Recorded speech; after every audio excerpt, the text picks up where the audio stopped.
Bonjour à tous, ça y est, je suis en direct. Alors, j'ai eu un petit bug. Euh, j'ai dû refaire une publication pour me mettre en direct. Donc, je ne suis pas en direct sur la publication pour laquelle j'ai planifié et vous êtes inscrit pour un rappel. Alors, ce que je vais faire maintenant tout de suite, je vais aller marquer le lien. Je vais aller vous copier le lien de ce live sur la publication de base qui n'a pas marché. Donc, je suis désolée, j'avais planifié le live et puis j'ai pas réussi à lancer le live depuis la publication que j'avais planifiée. Donc du coup, je vais recréer un live maintenant tout de suite. Salut Marina, merci de t'être connectée. Je suis vraiment désolée pour ce problème technique. Donc ce que je vais faire maintenant tout de suite, je vais copier-coller le lien de ce live en direct sur la publication de tout à l'heure pour ceux qui se seraient enregistrés. Donc comme ça va permettre à tout le monde de savoir qu'il y a une nouvelle publication qui s'est faite. Alors, juste une seconde, je vais faire ça de suite. Donc là, je suis en live, c'est bon. Ok, donc je vais juste commenter pour accéder au live. Cliquez ici. Voilà, donc là, j'ai envoyé l'URL. Je ne sais même pas si c'est la bonne URL en vrai, mais bon. Voilà, on va faire ça. Je pense que c'est mieux. Ok. Bon, du coup, il y a eu des petits problèmes techniques. Merci Marina de t'être connectée. On va peut-être voir et attendre s'il y a quelques autres personnes qui se connectent et puis on va commencer. Marina, tu veux me dire si tu m'entends bien? Ça marche bien? Le son? En attendant, je vais voir si le lien y marche. Donc là, je pense que le lien y marche. Ok. Bon, je verrai ça pour la prochaine fois, de voir comment faire. Ok. Donc, ok, super Marina pour ton retour. Bon, je vais commencer. Merci à ceux qui sont en train de nous rejoindre et merci désolé encore pour le problème technique. Donc, j'ai pas réussi à démarrer l'autre Facebook Live que j'ai planifié. L'option lancer le direct était grisée, donc j'ai pas trop compris pourquoi. Donc, pour commencer, je vous fais une petite introduction pour ceux qui me suivent depuis pas longtemps. Je suis en train de vous faire ce live depuis le Coworking Space à Londres, de là où je travaille. Donc, j'habite sur Londres depuis 2015 et là, j'ai un Coworking Space sur le nord de Londres, à Camden Town. Et aujourd'hui, j'avais envie de vous faire un live pour apprendre un petit peu à mieux vous connaître, à interagir avec vous et puis pour discuter donc de marketing digital ensemble. Ça me permet aussi de tester cette fonctionnalité car je vais faire des Facebook Live toute la semaine, tous les jours à 5h30 et on parlera de plusieurs sujets sur le marketing digital, entre autres les challenges marketing d'un entrepreneur. Nous allons aussi parler de comment construire un lien avec sa communauté. On verra aussi parmi les sujets qu'on abordera cette semaine, on discutera est-ce qu'il vaut mieux utiliser des techniques utilisant le paid media ou utiliser du marketing organique, quels sont les avantages et les inconvénients entre les deux. Pour ceux qui nous rejoignent, merci si vous voulez vous présenter, marquez dans les commentaires, me dire d'où vous venez, ça me fera plaisir de voir qui est là. Donc pour le Facebook Live d'aujourd'hui, je vous avais demandé de me poser des questions sur Internet, sur Instagram et par email. Donc j'ai reçu une ou deux questions et on les traitera tout à l'heure. Mais on va parler de trois principaux challenges du marketeur et de l'entrepreneur, les challenges qu'ils ont en commun. Donc si vous êtes là, soit vous êtes étudiant et que vous vous intéressez à apprendre le marketing digital, vous êtes peut-être déjà marketeur vous-même, peut-être vous êtes entrepreneur en marketing, donc vous êtes comme moi, vous êtes freelance, ou vous avez une activité à promouvoir et vous êtes entrepreneur vous-même. Donc nous avons tous, quel que soit notre statut, un challenge en commun. On a une activité ou une entreprise à promouvoir, que ce soit la vôtre ou que ce soit celle de votre patron, de votre directeur, etc. Et il y a trois challenges qui sont très importants à considérer et qui sont en fait les mêmes que les challenges que les étapes du parcours client. Et c'est cela dont j'ai envie de vous parler aujourd'hui et n'hésitez pas à me dire quelle est cette étape ou quel est ce challenge qui résonne le plus avec votre activité. Un des premiers challenges, c'est d'être visible. Donc, quand on a une activité à promouvoir, un projet, une entreprise, des produits ou des services, et qu'on veut utiliser bien, le pouvoir d'Internet, le premier challenge, c'est d'être visible. Donc, se faire connaître son site Internet, ses réseaux sociaux, et on va parler de ça un peu plus en détail dans la suite du live. La deuxième étape, une fois qu'on est visible, eh bien, c'est de rester en tête de notre visiteur ou de l'internaute qui nous découvre. Et donc, d'entretenir une relation avec lui pour qu'il nous considère. Ça, c'est la deuxième étape dans le parcours de l'acheteur. L'internaute, il nous découvre, il fait des recherches pour ses produits ou pour acheter un produit ou un service. Ensuite, il nous considère et c'est le moment où il va nous comparer avec la concurrence.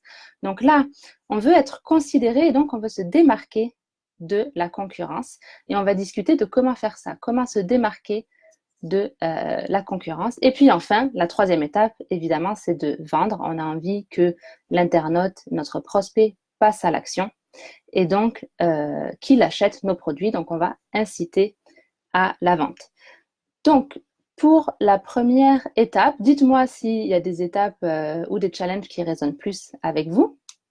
Pour la première étape, être visible, quand on est sur Internet, on a plusieurs options qui s'offrent à nous. On peut utiliser on va dire les canaux classiques et traditionnels, qui est d'avoir son propre site internet, et on peut utiliser les réseaux sociaux. Avoir un site internet et être sur les réseaux sociaux, ce sont deux stratégies qui sont différentes et complémentaires. L'avantage principal d'un site internet, c'est que le contenu qu'on publie sur le site internet, il est indexé par Google. Donc, si demain, un internaute fait une recherche sur le moteur de recherche qui est Google ou les autres moteurs de recherche d'ailleurs, c'est indexé par tous les moteurs de recherche, le contenu publié sur notre site Internet peut apparaître dans les résultats de recherche. C'est important de savoir que le contenu que l'on publie sur les réseaux sociaux, lui, n'est pas indexé par les moteurs de recherche et donc ne peut pas être trouvé de façon organique et spontanée par vos clients potentiels. Donc, si demain vous faites un super post Facebook sur un sujet qui promeut votre entreprise ou votre produit ou vos services, même si ce post Facebook connaît un grand succès et connaît beaucoup d'engagement, eh bien, si demain un internaute fait une recherche sur Google en rapport avec le sujet abordé sur votre post Facebook, ce sujet-là n'apparaîtra pas sur Google. Donc, le site Internet, c'est très intéressant parce que vous pouvez indexer votre contenu. Les réseaux sociaux, en revanche, même si ce n'est pas du contenu indexable, donc ce n'est pas du contenu qui est référencé sur Google, eux, ils ont l'avantage de vous apporter de la preuve sociale. Ils ont l'avantage de travailler votre personal branding et il peut aussi vous permettre de créer un lien de proximité et plus personnalisé avec votre audience, ce qui est beaucoup moins facile à faire sur votre site Internet. Maintenant, vous en êtes là. Donc, vous vous dites, j'ai envie d'être visible. Qu'est-ce que je fais? J'ai un site Internet, j'ai des réseaux sociaux. Une fois que vous êtes sur votre site Internet, la première question à se poser, c'est quel est le message que j'ai envie de faire passer à mon audience, premièrement. Et deuxièmement, qu'est-ce que j'ai envie que mon visiteur fasse en suivant?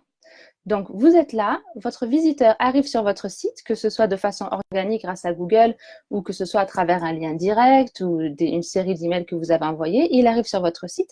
Vous devez vous dire quel message je veux faire passer et qu'est-ce que je veux qu'il fasse ensuite. Et ça, c'est une question très importante parce que ça va déterminer les appels à l'action que vous allez avoir sur votre site Internet. Je vois qu'il y a des personnes qui se connectent et qui se déconnectent du live. N'hésitez pas à me faire un petit coucou, à me dire que vous êtes là quand vous êtes connectés. Et encore une fois, désolée pour ceux qui se connectent maintenant si vous avez loupé le début du live. J'ai eu un problème technique avec mon autre publication. Donc, on parlait d'être visible, on parlait du site Internet, on parle du message à laisser passer sur votre site Internet et de l'action que l'on veut que le visiteur prenne. Et donc, l'appel à l'action est très important. Est-ce que vous voulez que une fois qu'il arrive sur une page en particulier, est-ce que vous voulez que votre visiteur aille sur une deuxième page, par exemple, une page qui présente plus en détail vos produits ou vos services? Est-ce que vous voulez que la personne s'arrête là, mais par contre qu'elle souscrive à votre newsletter? Est-ce que vous voulez que la personne clique sur le bouton contact et vous envoie un email, prenne un rendez-vous avec vous, etc. Je précise que c'est très important parce que ça va vous permettre d'aller arriver à la deuxième étape qui est l'étape de considération. Donc, une fois que vous êtes visible et que la personne vous a découvert, donc là, c'est un prospect. Pour que cette personne devienne prospect qualifié, il faut que vous rentriez en contact avec cette personne-là ou que cette personne rentre en contact avec vous. Donc, pour qu'elle rentre en contact avec vous, il faut qu'elle se mette à vous suivre ou qu'elle s'abonne à votre newsletter, qu'elle devienne fan de votre page Facebook, qu'elle vous suive sur Instagram ou qu'elle s'abonne à votre chaîne YouTube. Sans cette étape-là, ce visiteur ou cet internaute reste un internaute anonyme. Une fois que cet internaute-là s'est converti en prospect qualifié, donc il a réalisé une de ces étapes-là, eh bien, vous allez pouvoir de nouveau rentrer en contact avec lui. Oui, Marina, donc il faut faire un appel à l'action sur son site web et il faut même faire des appels à l'action sur chacune de tes pages. En fait, chacune de tes pages sur ton site internet a un objectif et donc chacune de tes pages doit dire à ton visiteur qu'est-ce qu'il doit faire ensuite. Donc, par exemple, si c'est sur une page de blog, tu peux à travers la page de blog, inciter à l'action et à demander dans l'article ou de façon claire sur la barre latérale de souscrire à la newsletter du blog pour recevoir les futurs articles. Mais si c'est un article de blog que tu as écrit spécifiquement, par exemple, pour promouvoir un de tes produits ou un de tes services, tu peux avoir des appels à l'action dans l'article en question qui encouragent ton lecteur à cliquer sur un lien pour aller visiter une page produit ou une page service plus spécifique. J'ai vu des sites internet qui n'avaient pas d'appel à l'action clair et précis sur les pages. Ils avaient juste le contact dans la barre de navigation. Et ça, c'est vraiment dommage parce que on s'habitue à voir le contact dans la barre de navigation et c'est pas assez précis pour encourager la personne à vous contacter si c'est l'action que vous voulez que cette personne-là fasse, quoi. Et quand on est sur la page, la homepage, la page d'accueil du site, c'est aussi très important d'avoir un ou deux appels à l'action assez clairs. Par exemple, il y a commencez ici ou contactez-moi. Vous savez, c'est ce genre de bouton qui, en fait, dit au visiteur qu'est-ce que vous devez faire, qu'est-ce qu'il doit faire ensuite une fois qu'il est arrivé sur votre page. Sinon, ça risque de... En fait, ça facilite, on va dire, le parcours de l'utilisateur. Donc, j'en étais où Donc, le site internet, je ne sais plus où j'en étais, Marina. Donc, on parlait du site internet, on parlait des réseaux sociaux. Donc, les réseaux sociaux, ce n'est pas du contenu indexable. En revanche, c'est très intéressant pour la social proof. Donc, si vous êtes suivi et si vous avez une communauté, et cette communauté-là n'a pas besoin d'être vos clients, en fait, ça a juste besoin d'être des gens qui apprécient ce que vous faites, qui ont vos valeurs, qui se reconnaissent en vous. Cette communauté-là va servir de preuve sociale aux clients potentiels qui, dans cette phase de considération, voilà, on parlait de la phase de considération, qui, dans la phase de considération, va faire ses recherches, vous comparer avec la concurrence, la compétition, etc. Et puis va prendre sa décision à un moment donné. Et donc de voir qu'il y a une communauté de personnes qui vous suivent, c'est un argument en général en votre faveur. Mais c'est pas seulement le seul avantage des réseaux sociaux, même si le contenu n'est pas indexé par Google.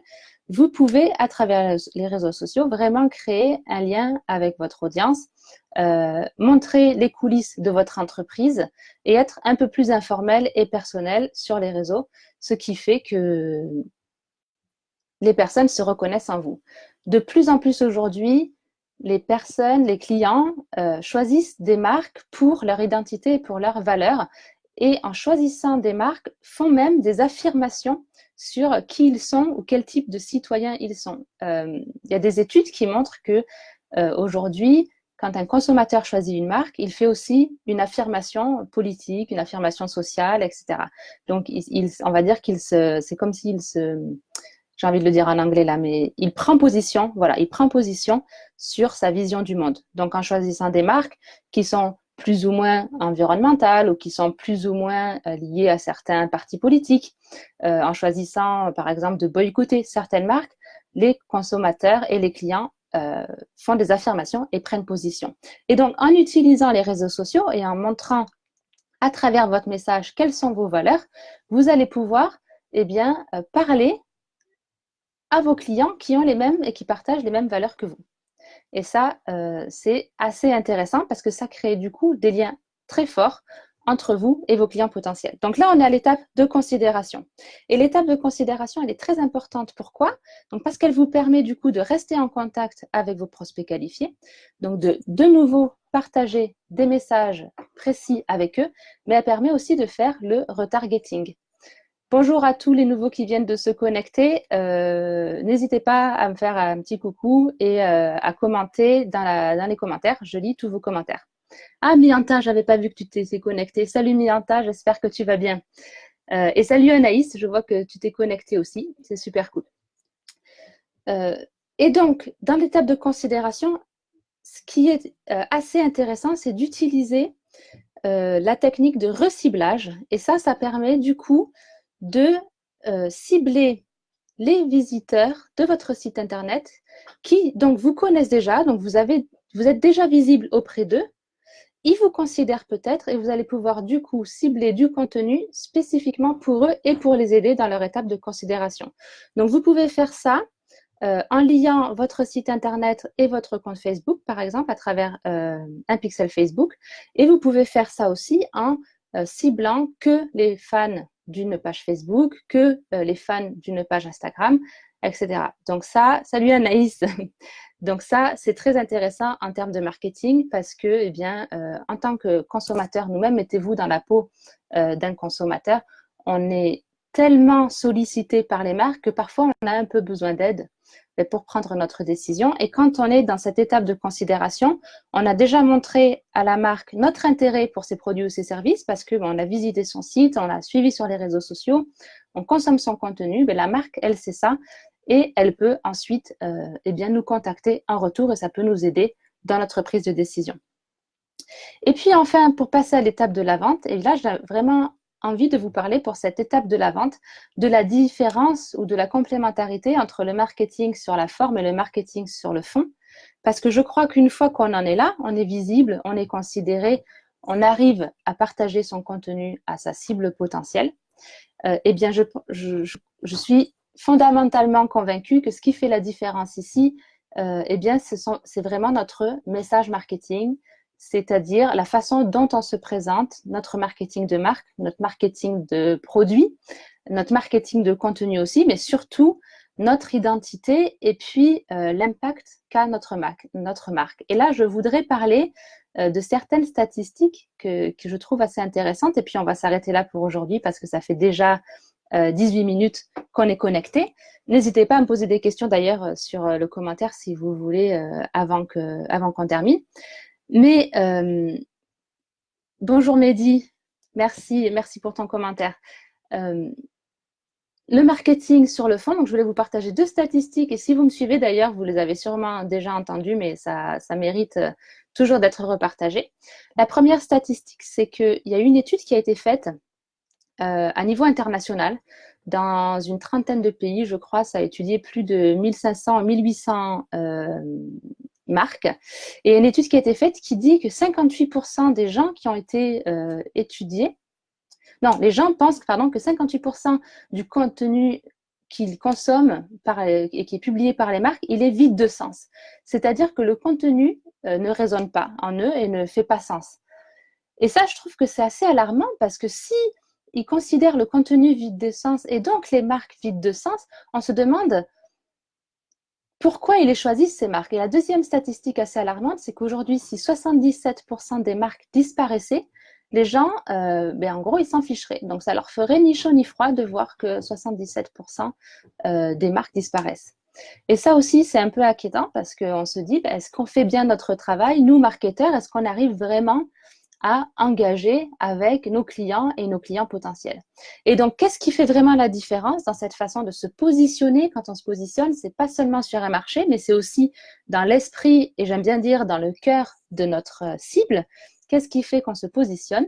Eh bien, c'est notre message et c'est l'impact de notre marque. Il y a plusieurs types d'impact. Il y a les impacts, l'impact fonctionnel, l'impact individuel et l'impact collectif. Et ça fera le sujet d'un autre live. Ça fait aussi le sujet de la formation message reçu que je lance à la vente aujourd'hui d'ailleurs.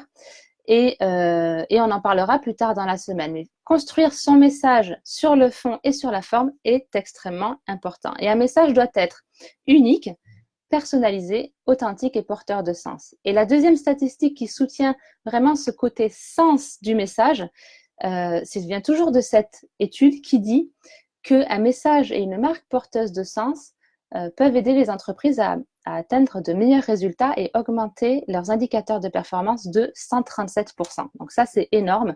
C'est-à-dire qu'une marque ou un marketing qui n'est pas porteur de sens, donc qui ne résonne pas, qui n'a pas d'impact fonctionnel, individuel ou collectif, aura de moins bons résultats qu'un marketing porteur de sens. Alors, on n'est pas obligé de sauver les gens en Afrique pour avoir un marketing porteur de sens et être une marque porteuse de sens. Je crois qu'on peut tous plus ou moins travailler son message en ce sens-là. Merci Mehdi pour partager mon live. Marina, à ton avis? Alors Marina, c'est une très bonne question. Si, je pense que c'est possible pour des produits et des services qui nécessitent peu d'engagement. Donc, la question, c'est est-ce qu'on peut passer de la visibilité à la vente directement? Je pense que si. D'ailleurs, il y a beaucoup de sites de e-commerce qui le font. Hein. Ils font directement de la pub pour de la conversion et pour la vente. Je pense que dans ce cas-là, l'engagement émotionnel est très limité, on va dire. Donc, je pense que c'est possible pour des produits de e-commerce qui sont pas chers, par exemple, et qui ne représentent pas grand-chose dans le cœur de leurs clients. Encore une fois, donc, je serai très ouverte à recevoir l'avis d'autres personnes et d'autres marketeurs sur ce sujet. Mais je crois que quand la concurrence est rude et quand l'achat signifie quelque chose, j'ai plein d'émoticônes qui sortent là, donc s'il y a des réactions à ce que je viens de dire, dites-les moi en commentaire. Mais je crois que si le produit ou le service nécessite un certain engagement et à une signification pour le client potentiel, donc c'est-à-dire que ça peut aider la personne à prendre position. Moi, je me rappelle toujours des exemples dans mes cours de marketing, par exemple des marques comme Harley Davidson, Nespresso, Abercrombie. Ils ont développé un marketing de communauté, ça s'appelle le marketing tribal, et c'est là où ces marques-là, elles sont choisies pour leur représentation, clairement. Elles sont choisies pour leur signification. Donc, c'est au-delà d'un impact fonctionnel. Voilà, je pense que quand il y a juste un impact purement fonctionnel avec un prix très accessible, c'est possible de passer à la vente, mais pour une grande partie des produits et des services aujourd'hui, quand il y a beaucoup de concurrence, et qu'est-ce qui fait la différence entre deux marques au-delà de ça? C'est le message qu'on a, notre message marketing et notre identité. Est-ce que ça répond à ta question, Marina? Dis-moi. Je voudrais en profiter pour faire un petit sondage. Je vais tester l'option sondage juste pour voir qui vous êtes. Donc, j'ai préparé ça. On va voir si ça marche. Donc, si je clique là-dessus, voilà, donc là, je vous pose quelques questions. Vous me dites si vous êtes étudiant, marketeur, entrepreneur ou autre. C'est intéressant. Donc moi, ça s'affiche là sur mon écran. Je pense que ça s'affiche de votre côté aussi. Dites-moi quand vous avez participé au sondage et est-ce que aussi vous voyez les résultats ou est-ce qu'il n'y a que moi qui vois les résultats? Ah ben, je peux le choisir là. Autoriser les votes dans les sondages à continuer une fois votre vidéo en direct terminée. Non, ça, je ne vais pas l'activer. Ok, donc pour le moment, on est 50% d'étudiants, 50% d'entrepreneurs. C'est super cool. Et maintenant, on va bientôt terminer, ça fait 24 minutes. Merci vraiment à tous de votre participation. Pour voir si le message est passé, voyons pour le deuxième sondage. Donc, j'ai fait ça pour m'amuser, hein, mais bon, je trouve que ça vous fait aussi interagir, c'est sympa. Une petite stat que j'ai mentionnée pendant... Ah, mais vous avez déjà répondu aussi, là? Ah non, ça c'est moi. Une petite stat que j'ai mentionnée pendant le live. Donc, un marketing porteur de sens peut aider à augmenter ses indicateurs de performance. Oui, mais de combien? Donc, si vous avez un marketing porteur de sens, vous avez plus de chances d'avoir de meilleurs résultats. Et il y a une étude qui montre qu'on peut atteindre ou 26% de résultats supplémentaires ou 72% de résultats supplémentaires ou 137%. Donc, dites-moi si vous avez, je crois que je l'ai mentionné, cette statistique tout à l'heure, dites-moi ce que vous en pensez. En attendant, si vous voulez aller plus loin, donc je parle de tout ça bien plus en détail dans la formation Message reçu que je lance au public aujourd'hui. Donc, Message reçu, c'est une formation en ligne, en vidéo, 2 heures de vidéo plus un cahier d'exercices avec des exercices pour tous les chapitres. Je crois qu'il y a une vingtaine d'exercices au total qui vous amènent pas à pas à construire votre message marketing sur le fond. Donc, à définir vraiment quel est votre style, quelles sont vos valeurs, quels sont vos impacts. Donc, je vous ai parlé de l'impact fonctionnel, l'impact individuel et l'impact collectif. Je vois qu'on a répondu 72%. C'est pas ça. vous avez le droit de rejouer. Donc, pour ceux qui n'ont pas encore répondu, n'hésitez pas à répondre. Mais c'est pas 72%. Un marketing porteur de sens peut aider à augmenter ses performances de pas 72%, de 137% en fait. Donc, c'est assez impressionnant comme statistique. Et donc, oui, je vous disais, donc dans Message reçu, je vous mettrai le lien en commentaire là. Je peux le faire de suite d'ailleurs si vous voulez. Dans Message reçu, donc, on prend à travers une vingtaine d'exercices et 2 heures de vidéo que j'ai enregistrées pour vous. On voit étape par étape, donc, les différents concepts, différents modèles pour vous aider à créer un message marketing porteur de sens. Ce que j'ai fait aussi dans cette formation, ah Marina, ok, vous voyez le sondage mais pas les résultats. Mais je vous le dis, du coup, il y a eu 72%, il y a eu 100% de personnes qui ont répondu 72%, mais c'était 137. Et puis par rapport à qui est en live, Marina, il y avait 50% d'étudiants et 50% d'entrepreneurs. Je vais peut-être clôturer le sondage trop rapidement. Je pensais qu'en ouvrant le deuxième, le premier restait ouvert, mais non. Bon. Et donc, oui, ce que j'ai fait dans Message reçu, là, je vous mets le lien si vous voulez avoir un peu plus d'informations. J'ai pris vraiment plein d'exemples pour voir ce qui se fait, donc du coup, sur Internet par les marques, par plusieurs types de marques, dans plusieurs types d'industries. Et puis, j'illustre tous les concepts et tous les modèles que je présente par des exemples concrets, avec des exemples qui sont parfois surprenants et des marques voilà, qui ont une utilisation très intéressante du marketing de contenu et du marketing porteur de sens. Donc voilà, c'est tout pour aujourd'hui. Je suis de nouveau là demain à 17h30 pour un deuxième sujet que je n'ai pas noté ici. Je ne sais plus c'est quoi le sujet de demain. On parlera aussi dans la semaine des publications organiques et des publications payantes. On verra la différence. Ah oui, j'avais eu une question sur Instagram qui était quel est le reach moyen de Facebook? C'est une très bonne question qui sera pour le live sur la publication organique versus les publications payantes. Mais le reach moyen sur Facebook, aujourd'hui, est annoncé à environ 2%.